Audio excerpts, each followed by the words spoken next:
সবকিছু নিখুঁতভাবে জানার একটা সুবিধা আছে।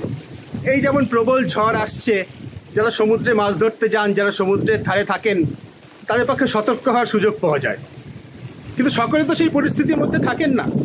অনেকে আছেন যারা ঝড়কে উপভোগ করতে চান, ঝড়ের অনিশ্চয়তা যাদের কাছে ভালো লাগে, এবং যারা অপেক্ষাকৃত নিরাপদ জায়গায় আছেন নিশ্চিতভাবেই, যেমন আমি রয়েছি।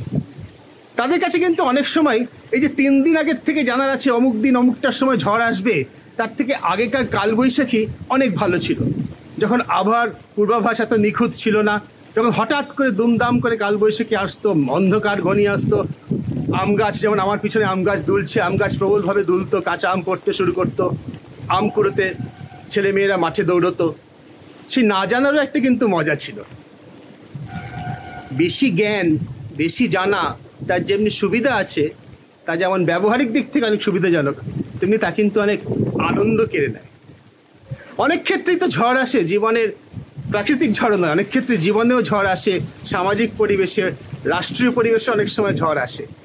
সেই ঝড় আগের থেকে জানা, আগের থেকে ভবিষ্যৎবাণী করার চেষ্টা অনেকেই করেন, যেমন ভোটের সময় এখন অনেকে করছেন।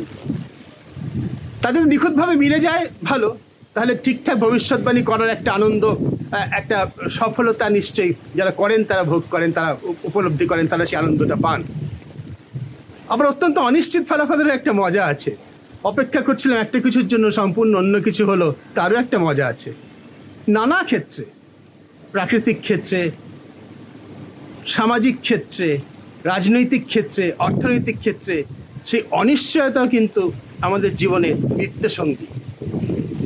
বলা হচ্ছে রাত 12টার সময় আজকে ঝড় আসবে। আমি রবিবার দিন 26শে মে অনুষ্ঠান করছি বিকেলবেলা, জানি না সত্যি সত্যি কখন আসবে, কিন্তু এই যে এত নিখুঁতভাবে জানা, নিখুঁতভাবে জানার চেষ্টা নিশ্চয়ই করতে হবে যারা দুর্ভোগে পড়বেন তাদের বাঁচানোর জন্য। কিন্তু বাকিদের জন্য কিন্তু এত নিখুঁতভাবে না জানলেও চলতো, অনিশ্চয়তা হয়তো বেশি উপভোগ্য হতো।